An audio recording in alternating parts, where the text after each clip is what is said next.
It's only Kool-Aid. I'm quite parched.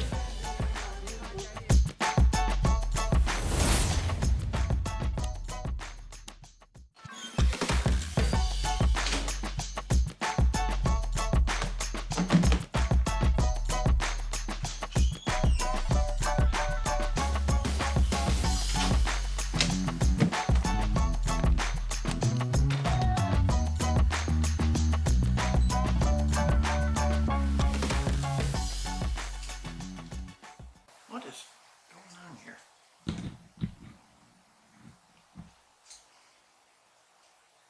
Oh, okay. Well, I was at a shoot today. I want to use a drone. I have to remove the cover because I had to make that label. See? A little. But anyways, I had to remove it because you have this cap here, and then you got that little protective cover there. If you don't remove that, you can burn out the ribbon because the gimbal tries to move. But anyways, yeah, I wanted to use this today, but not gonna happen. It was a little too windy, 40-mile-per-hour gust. Probably not the best thing for this drone. But anyways, so much crap up here.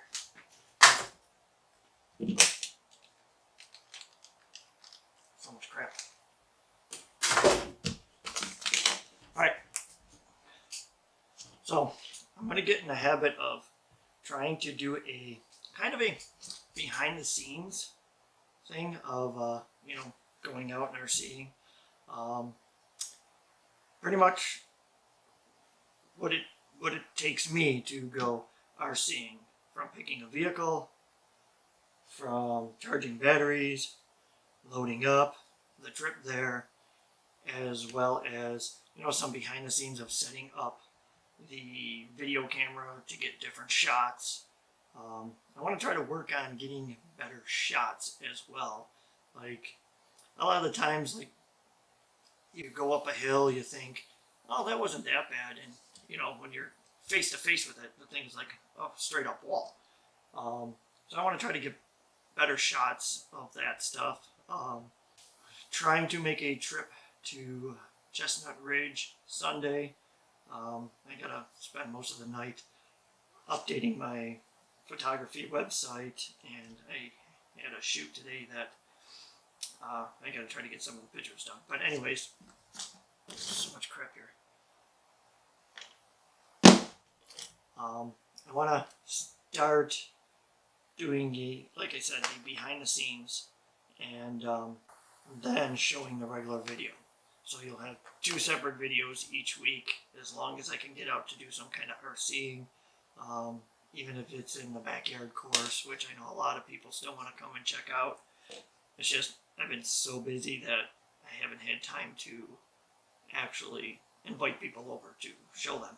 But I think if I go out to Chestnut Ridge, I will be taking the van, which I have to finish hacking together because my new 1080 that I put in it has about 5 hours on it, and somehow it took a poop. I have no idea. I have 1080s in mostly everything I have, and this is the first one that actually took a poop. And I used it was pretty much at Spragbrook for an hour, and no water, just dust, and then in the backyard a few times. So it's kind of weird how that thing kind of broke. But anyways, let's get to getting the trucks ready, just going over it, getting batteries charged, and you can kind of see a process here.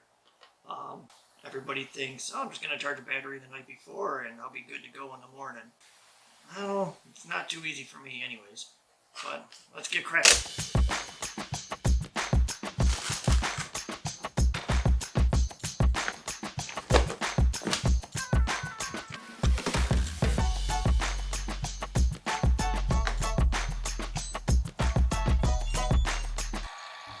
Listen to that.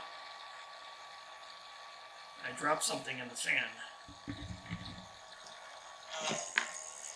No, it makes weird noises every once in a while.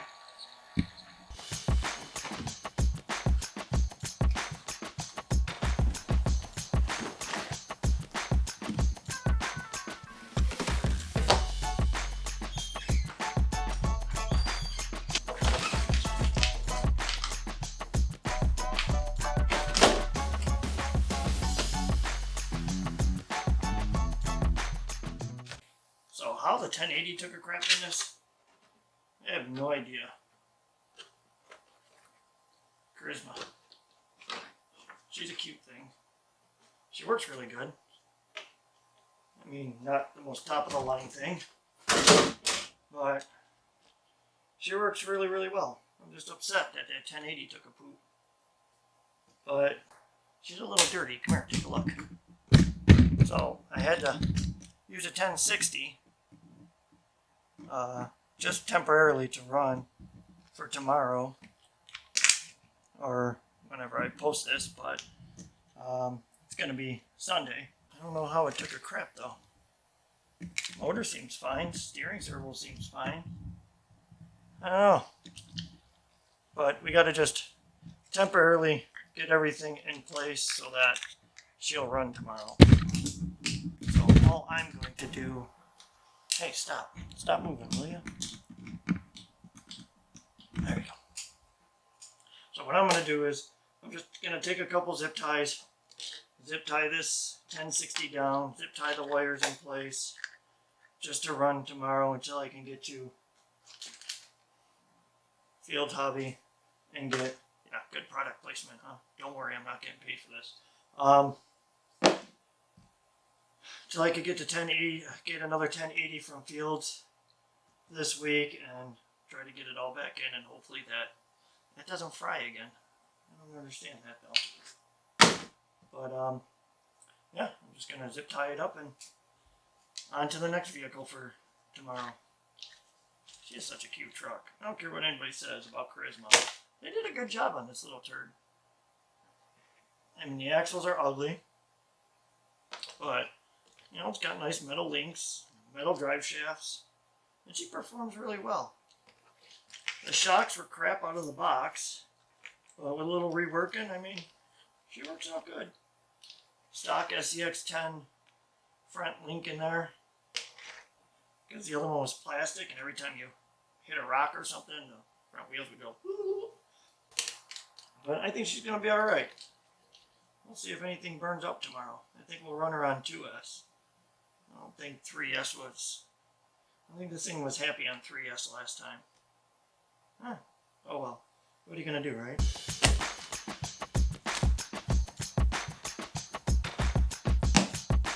I don't know why the camera keeps moving. But, anyways, what we're going to do now is just run some zip ties. You know what stinks as I get older? I shake a lot. I don't drink or nothing, so I don't know what the heck is going on. I literally shake for no apparent reason. Oh, does anybody else out there shake a lot for no apparent reason? I don't know if it's me getting old or what. My wife always tells me, she goes, you need to just slow down and stop for a second. We got time for that, right? Ain't nobody got time to slow down and stop. We're just going to run some more zip ties here. I'm going to try to anyways. Remember, this is just a temporary solution here. This is not going to be permanent. I actually like this van. She's a pretty good runner. She performs really well for, you know, everybody saying that Charisma is kind of a cheaply made vehicle, which I agree, it is kind of cheaply made, but it's a pretty solid truck overall. I mean, not probably going to win any awards or anything with it, but I mean, maybe. I mean, put some different axles in it and it'll probably be alright. But I kind of like it. That should be good temporarily for tomorrow. Now we just got to check over the Trail Finder too and hope that's alright. I don't think I broke anything last time I test drove it. But you never know me. Even though I drive them slow, bad things can still happen. Right? Right.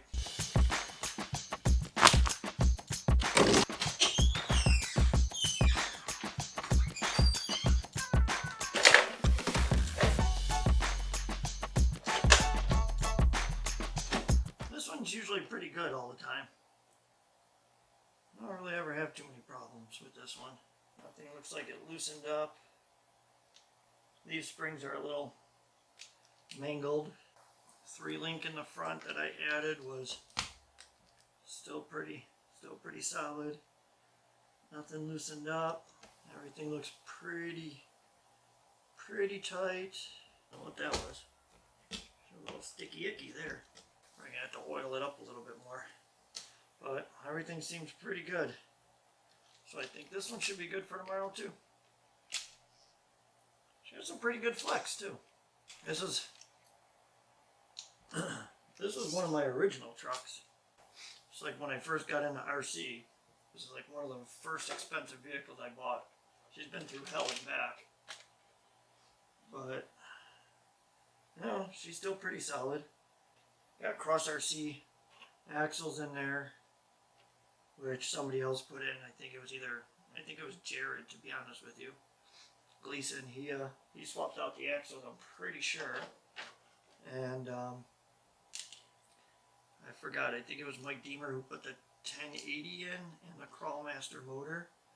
And pretty sure I put the new servo in. Nothing special, but it works. Yeah, I mean, she's pretty tough. I added the inner fenders. These are 3.85 pit bulls, Rock Beasts, with, I'm pretty sure these ones have EJ's Pro Comp liners in it. Yes, yep, these are the Pro Comp liners. And to be honest with you, this thing crawls pretty good. I mean, obviously you still get nervous because there's still some RC 4-wheel drive parts on there, but she's pretty solid. But I like my scale trucks. Eventually I'll make a couple videos of some of my other kind of scale stuff. I know most of you guys know I have a lot of weird stuff that I fall in love with, and I don't ever plan on getting rid of. But yeah, I mean, these two trucks should be good for tomorrow, and hopefully I get this video out before tomorrow. But anyways, I'm gonna do some, you know, probably behind the scenes, getting up in the morning, loading the car, just showing you the process of, you know, what goes on. Creating these YouTube videos is like a full-time job, especially now. When I first started it, it was just, let's just create some videos and throw them on YouTube. But lately YouTube for me for some reason is growing, and I think it's because I treat it like a business. And like a lot of people think that, you know, oh, I could just be a YouTube star, and it's a lot of work. I mean, it's an extra, I want to say an extra 3 to 4 hours a day on top of everything else that I usually do, of creating shorts and talking and answering comments or questions that, you know, show up on the shorts or regular videos. A lot of times people will go to the Instagram or Facebook and message me as well. So it's kind of a lot of social networking. You know, people have questions on, you know, what kind of truck is that? What kind of mods? So on and so forth. And that's another thing that I want to kind of do is bring, I mean, we have a lot of events as well. So, I mean, that'll probably also be a thing of bringing people on, talking about events. But I kind of want to get into more of having people come by with their custom builds and kind of showing them off.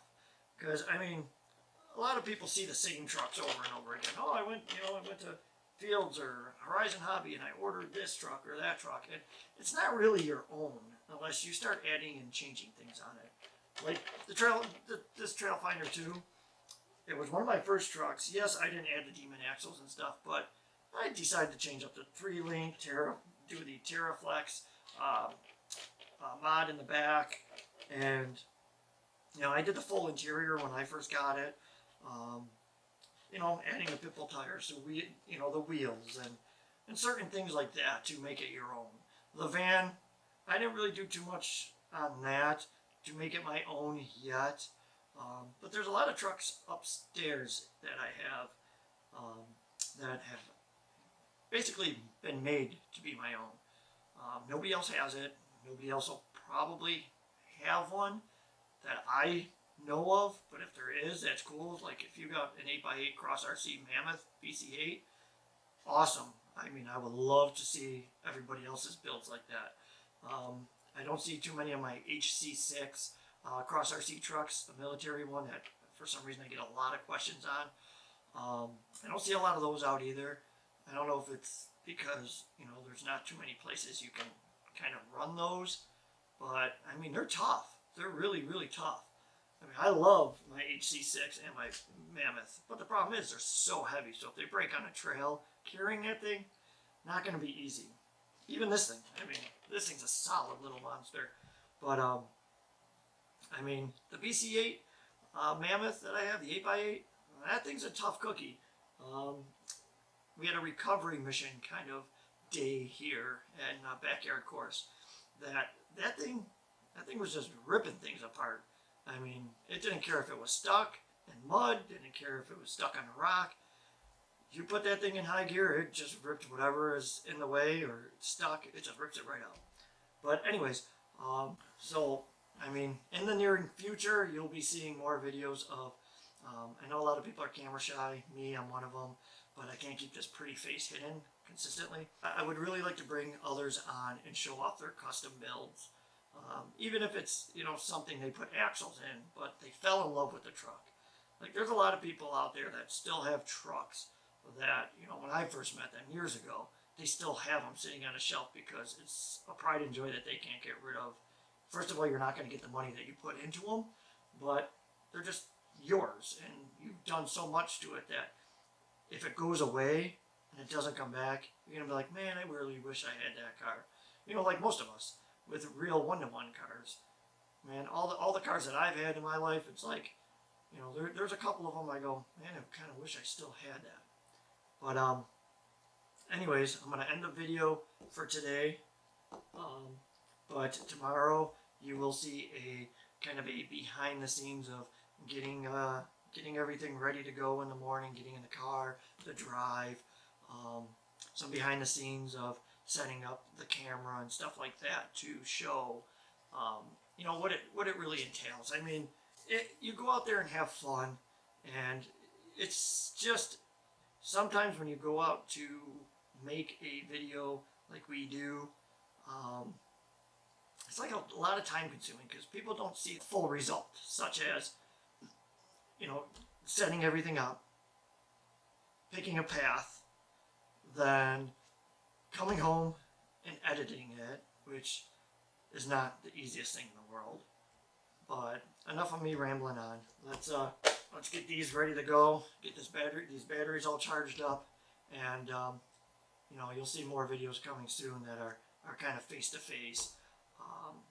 Like I said, especially I'm excited to have others come on and show off their trucks.